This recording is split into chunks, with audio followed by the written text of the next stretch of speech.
Rain fell on my father's casket as Michael delivered his eulogy. My older brother, the golden child, the tech prodigy, stood there in his tailored suit, talking about Dad's entrepreneurial spirit and how he'd carry on the family legacy. I stood silently, clutching my worn laptop bag. Inside was the prototype that had consumed the last 3 years of my life. A revolutionary chip design that could transform artificial intelligence processing. Dad had been the only one who believed in it. Your sister Olivia, Michael's voice pulled me back to the present, will always have a place in our family's company, just as Dad wanted. The implied charity in his tone made my jaw clench. Classic Michael, using even our father's funeral to reinforce his position as the family's successful son. The rain intensified, but I barely noticed. After the service, Michael found me in Dad's study. I was looking at the wall of family photos, mostly Michael's achievements. His college graduation, the launch of his first startup, the day he took over as CEO of Wilson Dynamics. "We need to discuss the company," he said, closing the door. I knew what was coming. Dad had left his 30% stake in Wilson Dynamics to be split between us. Michael already owned 45%, and now he wanted total control. "I'll buy your shares," he stated, pulling out a checkbook. "Market value plus 10%.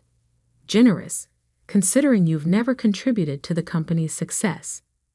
I thought about my prototype, about the countless nights I'd spent in my small lab while Michael built his empire using Dad's connections.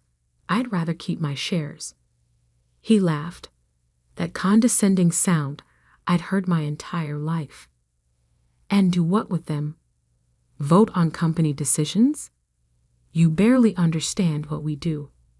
"I understand more than you think." "Really?" He perched on Dad's desk, radiating smug superiority. "Tell me, what exactly do you understand about running a tech company from your little garage lab? About managing hundreds of employees? About competing in the AI market?" The AI market. If he only knew. "I understand enough to keep my shares." His amusement turned to irritation. "Listen, Liv. You're my sister, and I'll always take care of you. But let's be realistic. You'll never make it in tech without me. Stay in your little lab. Work on your hobby projects. Leave the real business to people who know what they're doing." Something in me snapped. 10 years of condescension, of being the quirky younger sister who played with electronics while Michael became the tech industry star. "Is that what you really think?" "It's what I know." He stood, straightening his suit. "You're not built for this world, Liv. Dad knew it too. Why do you think he left you the smaller share?" I grabbed my laptop bag. Maybe because he knew I didn't need it. Michael blocked my path. "What's that supposed to mean?" "It means I don't need your help, your money, or your approval." I met his eyes. "And someday, you'll understand exactly how wrong you've been. Is this about your little pet project?" He gestured to my bag. "That chip design you kept bothering Dad about? Wake up, Liv. If it was worth anything, don't you think someone would have noticed by now?" I smiled, remembering Dad's last words to me. "Patience, sweetheart. Let them underestimate you. It's your greatest advantage." "Someone to notice," I said quietly. Dad noticed. He helped me file the patent 6 months ago. Michael's expression flickered. "Patents?" "International coverage. Core technology for AI processing architecture." I stepped around him. "But don't worry about it. It's just a hobby project, right?" "Wait." His voice had lost its condescension. "What exactly did you patent?" "Stay in your little lab," I quoted back to him. "Leave the real business to people who know what they're doing." I left him standing in Dad's study, surrounded by his own achievements, finally showing the first hint of uncertainty I'd ever seen in his expression. That night, in my little lab, actually a sophisticated workspace I'd built in a converted warehouse, I reviewed the final prototype tests. The neural processing architecture I'd developed wasn't just an improvement on existing technology.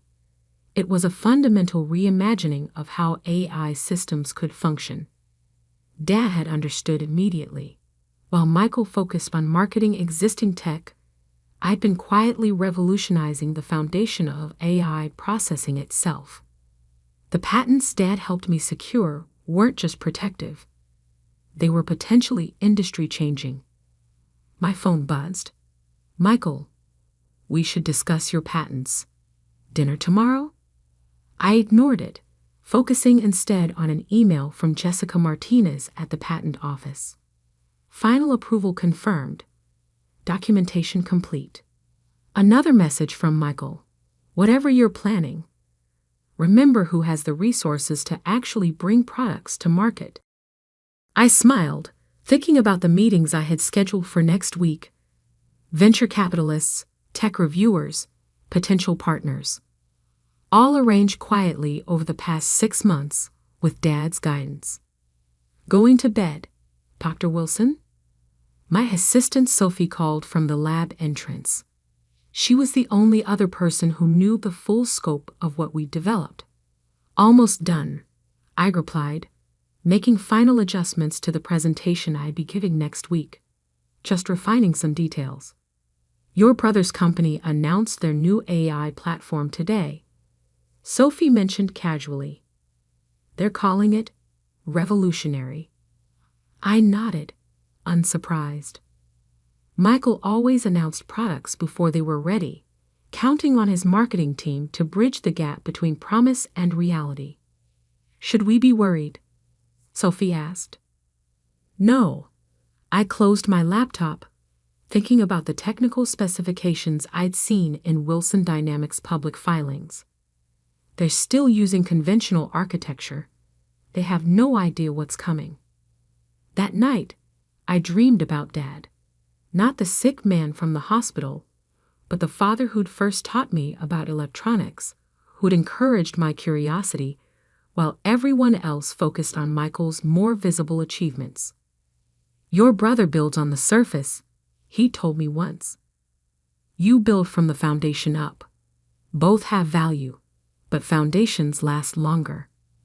I woke to 30 messages from Michael, each more demanding than the last. He wanted meetings, explanations, cooperation. The confident dismissal from the funeral was gone, replaced by barely concealed anxiety. Opening my work email, I found meeting confirmations from 3 major tech companies. They'd seen the patent filings. They understood the implications. Michael's last message caught my eye. "Don't do anything rash. We're family. We should work together." I thought about all the times he dismissed my work, all the condescending comments about my little lab and hobby projects, about his speech at Dad's funeral, his automatic assumption that I'd sell my shares, his certainty that I'd never succeed without him. "Working late tonight?" Sophie asked when I arrived at the lab. "Very late," I confirmed, setting up for another round of prototype testing. We'd got a lot to prove. And somewhere across town, in his corner office with its wall of awards and magazine covers, my brother was about to learn that sometimes the biggest threats come from the people you least expect, especially the ones you've spent years underestimating. The Tech Summit conference room fell silent as I finished my presentation. Hundreds of industry executives, engineers, and investors stared at the performance metrics displayed on the giant screen behind me. These numbers, a senior engineer from Google spoke first. "They're verified? Independently tested at 3 different labs," I confirmed, advancing to the next slide. The neural processing architecture achieves 400% better performance while using 60% less power. The room erupted in murmurs. My phone buzzed in my pocket, probably another message from Michael. He'd sent 43 in the past 2 days, each more desperate than the last. Dr. Wilson called out Janet Chen, a prominent venture capitalist. "What's your timeline for commercial implementation?" "We have working prototypes now," I replied, nodding to Sophie, who unveiled the sleek black processing unit.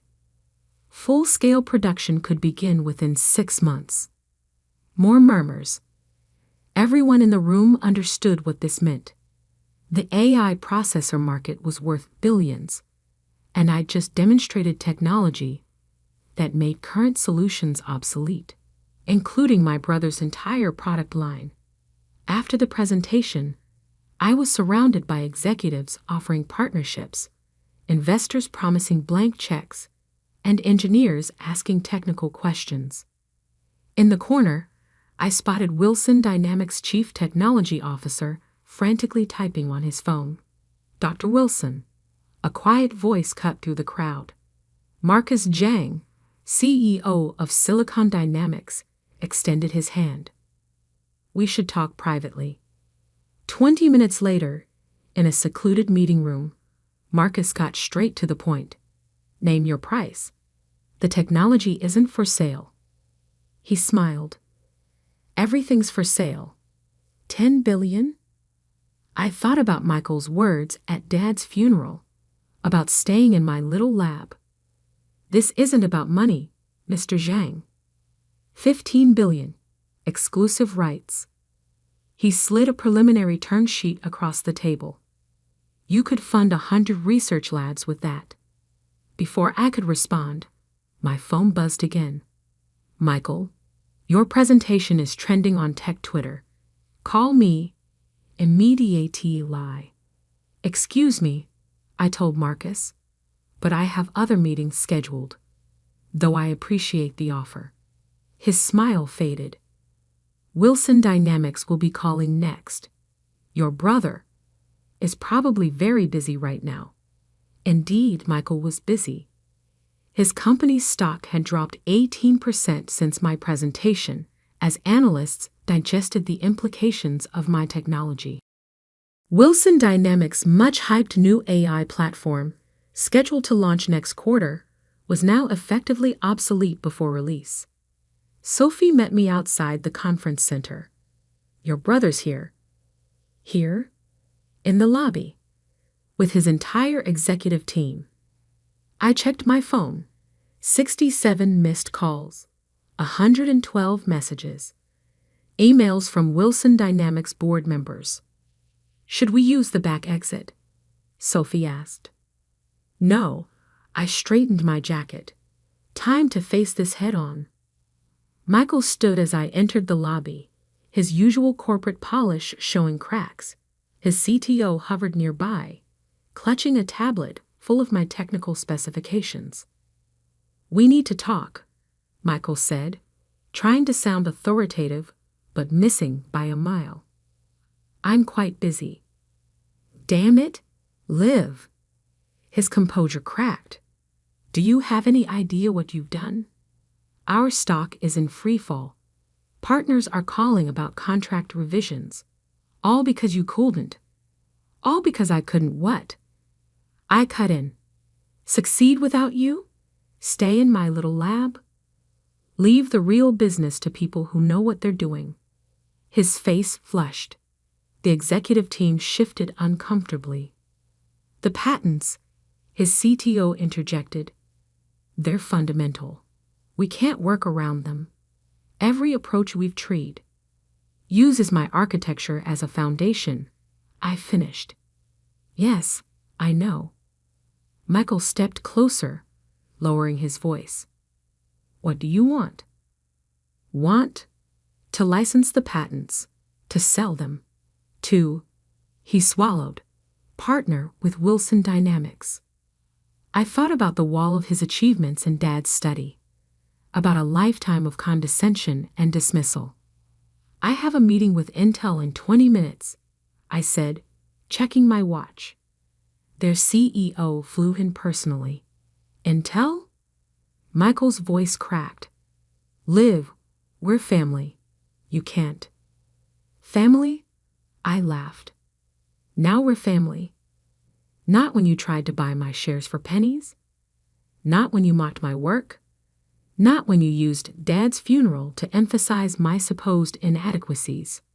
His executive team was openly staring now, seeing their invincible CEO stripped of his arrogance. At least talk to our board, he pleaded. They're meeting emergency session tomorrow.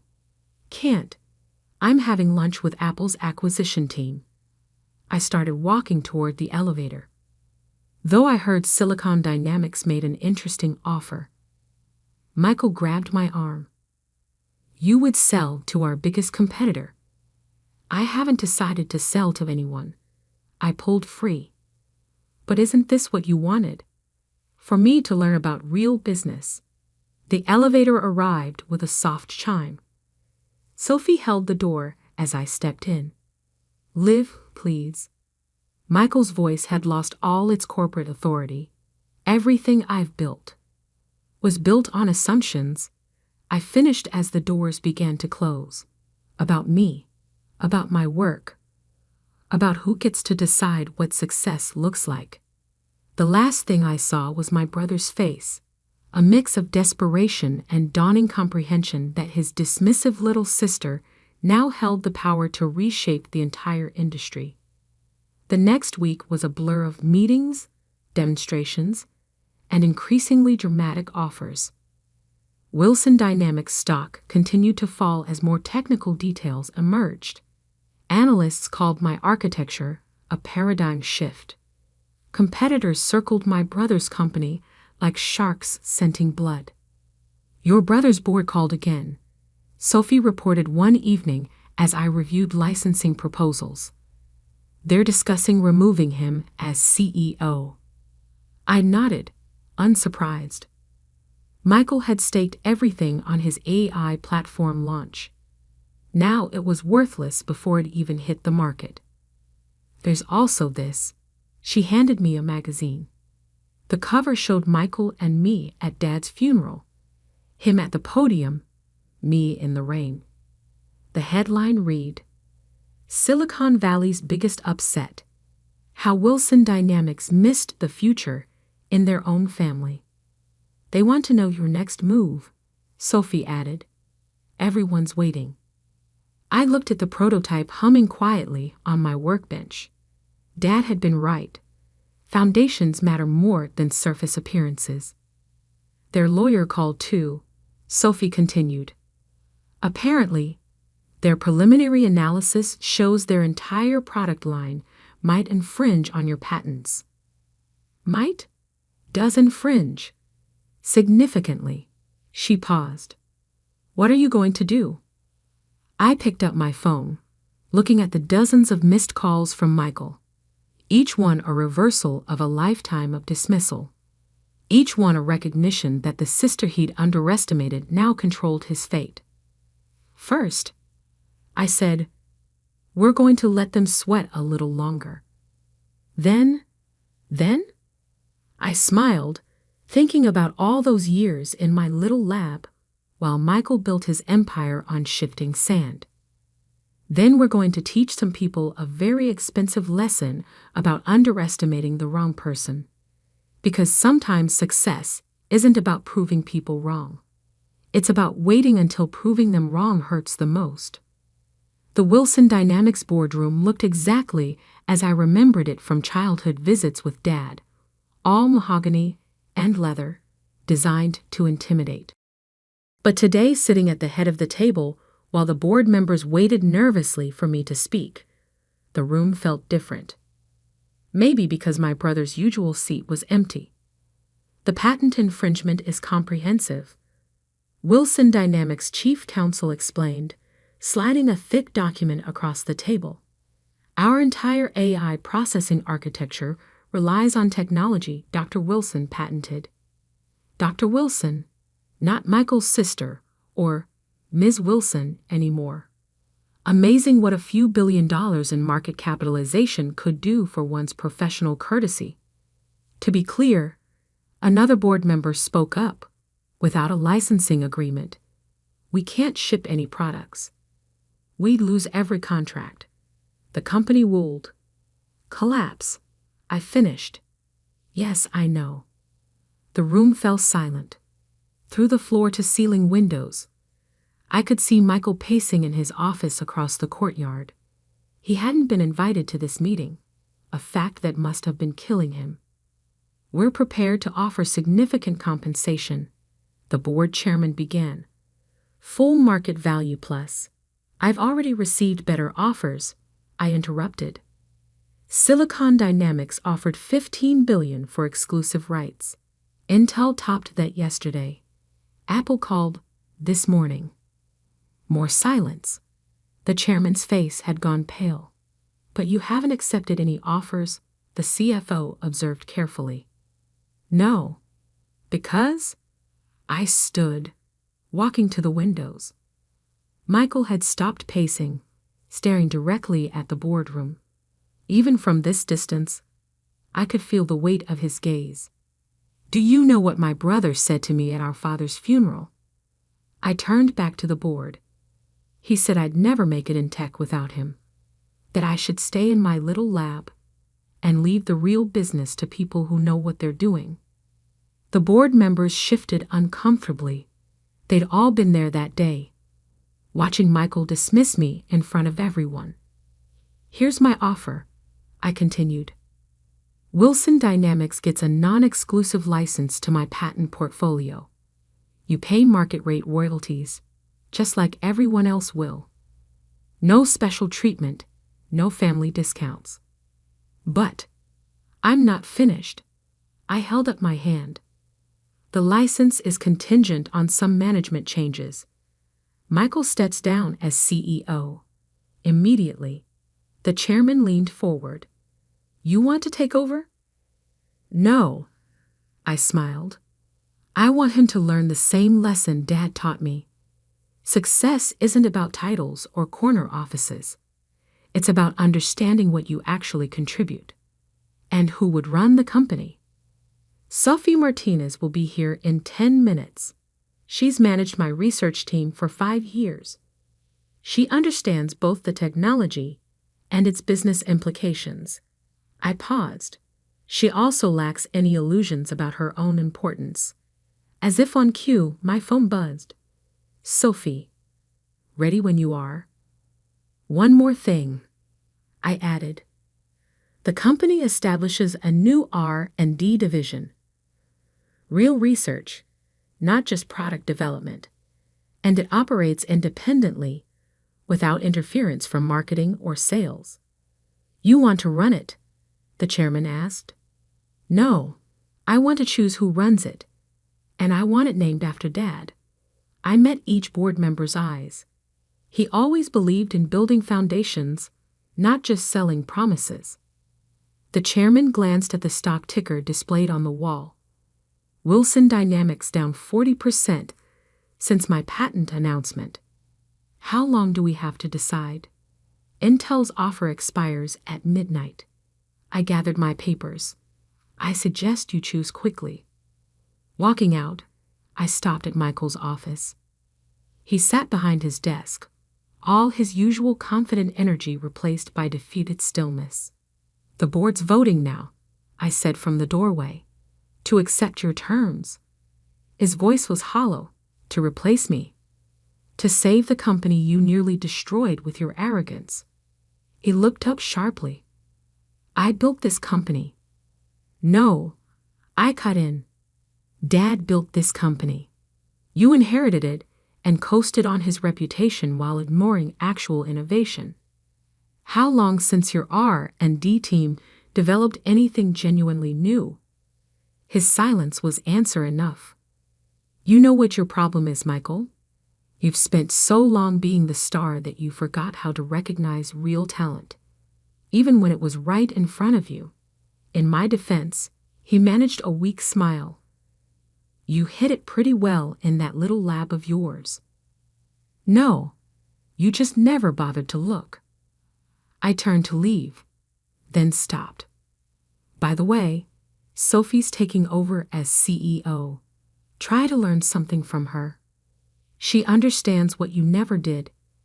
That true leadership is about building things, not just taking credit for them.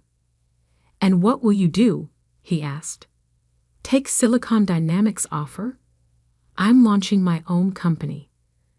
The patents will be licensed to anyone who can actually use them to build something worthwhile. I met his eyes. Even Wilson Dynamics, under its new leadership. Liv, he called as I reached the door. I was wrong. About you. About everything. I know. I smiled slightly. The question is, what are you going to do with that knowledge? The next month transformed the tech industry. My architecture became the new standard for AI processing.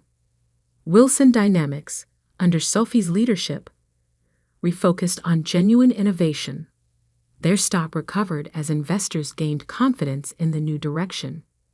Michael, stripped of his titles, but still a major shareholder, did something unexpected. He went back to school, taking engineering courses to understand the technology he'd spent years marketing, but never really comprehended. My new company, housed in the same little lab where I'd developed the original patents, quickly became a hub for genuine innovation. We focused on foundations, just as Dad had taught me, letting others handle the marketing and sales. 1 year after my Tech Summit presentation, I received a package from Michael. Inside was a framed magazine cover, not one of his many glamour shots, but a recent article about Wilson Dynamics' revitalized R&D division. The division I'd insisted they name after Dad. A note was attached. You were right. Success isn't about who gets the credit. It's about who does the work. I hung it in my lab, next to Dad's old workbench that I'd kept all these years. A reminder that sometimes the best revenge isn't about destroying someone's success. It's about teaching them what success really means. Last week, Michael stopped by the lab. No fancy suit, no corporate swagger. Just my brother, carrying a prototype he'd been working on in his engineering courses. Would you look at this? He asked, embarrassment and hope mixing in his voice. I could use some advice from someone who knows what they're doing. I smiled, clearing space on the workbench. Pull up a chair. Let's build something real. Because in the end, true victory isn't about proving people wrong. It's about teaching them how to be right.